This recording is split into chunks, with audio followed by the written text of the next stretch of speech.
મારું નામ રાજુ છે. હું 20 વર્ષનો છું. બિહારના એક નાનકડા ગામનો રહેવાસી છું. મારો રંગ શામળો છે, ઊંચાઈ 5 ફૂટ 10 ઇંચ અને શરીર મજબૂત છે કારણ કે હું દરરોજ ખેતરમાં મહેનત કરું છું. મારી બહેન સંજના 19 વર્ષની છે.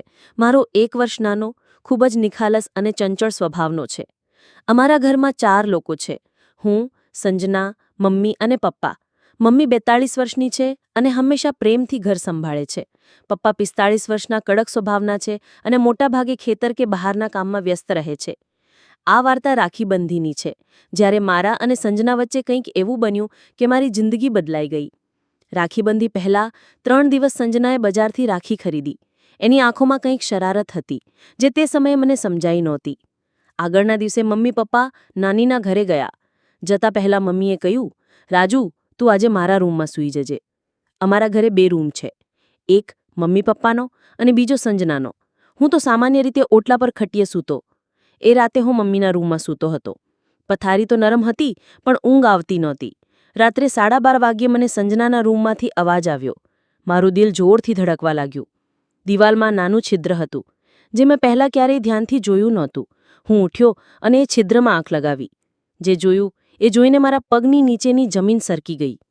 હું શાંતિથી પથારી પર પાછો આવ્યો, પરંતુ આખી રાત ઊંઘ નહોતી આવતી. સવારે સ્નાન કરી તૈયાર થયો. સંજનાએ ભોજન બનાવ્યું અને એ પણ તૈયાર થઈ ગઈ. તેણે લાલ ટોપ અને નીલી સ્કર્ટ પહેરી હતી, જેમાં તે વધારે સુંદર લાગી રહી હતી. રાખીબંધીનો દિવસ હતો. સંજનાએ મારી કડી પર રાખી બાંધી, તિલક લગાવ્યું અને મીઠાઈ ખવડાવી. મેં એને 1000 રૂપિયા ભેટ આપ્યા. પછી મેં કહ્યું, સંજના, મને એક વધુ ભેટ જોઈએ. એ હસીને બોલી, શું ભાઈ? હમણાં કહેજો, હું બજારમાંથી લઈ આવીશ. મેં ટાળતા કહ્યું, સાંજે કહું છું. એ આગ્રહ કરતી રહી, પણ મેં વાત ટાળી દીધી. અમે ભોજન લીધું ને બપોરે સૂઈ ગયા. સાંજે મેં કહ્યું, ચાલ, તારા રૂમમાં ટીવી જોઈએ. સંજનાનું રૂમ નાનું હતું, પરંતુ પથારી નરમ અને રંગીન ચાદરોથી સજેલી હતી. અમે ટીવી જોવાનું શરૂ કર્યું, પરંતુ મારું ધ્યાન ક્યાંક બીજે જ હતું. મેં કહ્યું, સંજના, એક ગિફ્ટ તરીકે તું મને તારી ઘડિયાળ આપીશ? એ આશ્ચર્યથી બોલી, શું અર્થ ભાઈ? મેં થોડીવારમાં કહ્યું, હા, ગઈકાલે રાત્રે મેં તને જોયું, એ ઘડિયાળ જે તું મારાથી છુપાવી રાખી હતી. એ ચૂપ રહી. પછી ધીમેથી બોલી, ભાઈ, એ ઘડિયાળ મારી છે. મેં કહ્યું, ના સંજના, મને એ જોઈએ. મેં બધું જોયું છે. તું મારાથી છુપાવ્યું, બસ તારી સાથે વાત કરવી છે. એ ચૂપ રહી. પછી બોલી, ભાઈ, આપણે ભાઈ બહેન છીએ. રાખીનું બંધન યાદ છે? મેં કહ્યું, હું રાખીનું બંધન નથી ભૂલ્યો, પરંતુ જે મેં જોયું. રૂમમાં શાંતિ છવાઈ ગઈ. ટીવીનો અવાજ ગૂંજી રહ્યો હતો, પરંતુ અમે બંને ચૂપ હતા. ત્યારે સંજનાએ કહ્યું, ભાઈ, જે ઘડિયાળ તું માંગે છે એ મારી કમજોરી છે.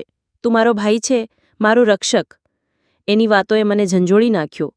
મેં કહ્યું, હા સંજના, તું સાચી છે. મેં ખોટું વિચાર્યું, માફ કરી દે. એ મારી તરફ જોયું. આંખોમાં પ્રેમ અને દુઃખ બંને હતા. એ બોલી, કોઈ વાત નહીં ભાઈ, બસ ભૂલી જજે.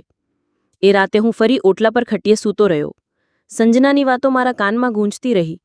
રાખીનું બંધન મારા માટે ફક્ત એક દોરો નહીં, પરંતુ એક જવાબદારી હતું.